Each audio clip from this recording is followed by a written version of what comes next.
आज दिनांक 23/2/2026 या रोजी विजयकुमार केरबा कांबळे ते उपजिल्हाधिकारी कार्यालय उदगीर येथे अमर उपोषणास बसलेले आहेत।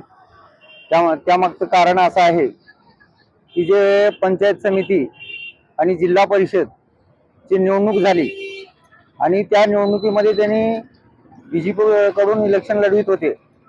त्यावेळेस इथल्या तथाकथित काँग्रेसच्या लोकांनी त्यांच्यावर काही आरोप करण्यात आले की ते अट्रॉसिट्या करते, जमिनीवर कब्जे करते, दारू विकते, ते बिनबुड्याचे आरोप करण्यात आले आणि त्यांचं खच्चीकरण, त्यांची मानहानी करण्यात आली। यापुढे न थांबता ते 20 तारखेला वाढोणा पाटीला कामानिमित्त गेले असता त्यांच्या गाडीवर एकूरका आणि इस्मालपूर पाटी यांच्या मध्यभागी त्यांच्या गाडीवर हमला करण्यात आला।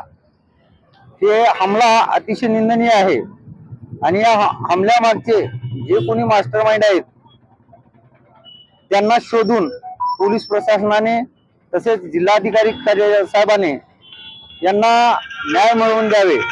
कारण ते जर मास्टरमाइंड सापडले तर विजूभाऊला न्याय मिळेल। म्हणून मी उपजिल्हाधिकारी कार्यालय उदगीर येथे एसडीएम साहेबांना अशी विनंती करतो की या प्रकरणाची पूर्ण चौकशी करून जर विजूभाऊने खरंच कुणावर अट्रॉसिटी केल्या असतील, त्यांचे दारूची दुकानं असतील तर त्यांची पण चौकशी व्हावी। आमचं त्यामध्ये दुमत नाही, पण ह्या ज्या लोकांनी यांच्यावर मानहानी केली, यांची मानहानी केली, या लोकांवर गुन्हा दाखल करून यांना न्याय मिळवून द्यावा एवढी विनंती करतो।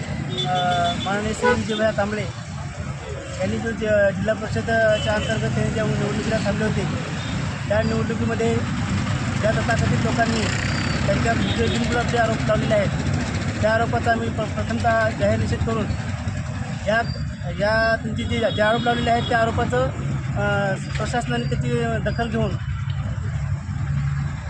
त्यांच्यावर जे त्या आरोपाचं खंडन करून त्यांच्यावर जे योग्य ती कारवाई करावी यामुळे आम्ही जमलेलो आहोत आणि सर्व धम्म बांधव, सर्व समाज हा विजयभाई कांबळे यांच्या पाठीमागे आहे असं मी आवाहन करतो।